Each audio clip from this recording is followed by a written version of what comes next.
Astral projection is one of the things that's becoming more and more difficult in our modern age. In earlier times, people did it far more easily because there was less distraction.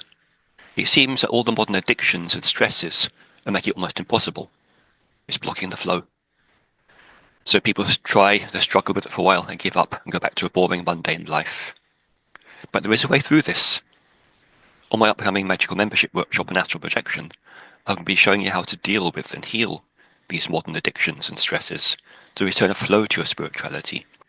And then we're going to go into the techniques that really work. Ancient techniques are really powerful, get results. You'll be learning not only to actually step out of the body during the day and travel around in this world unseen, but also to enter other planes. And also night projections, which are achieved through lucid dreaming. Whichever way you do it, this is very expansive. It makes your experience of reality a lot more enjoyable.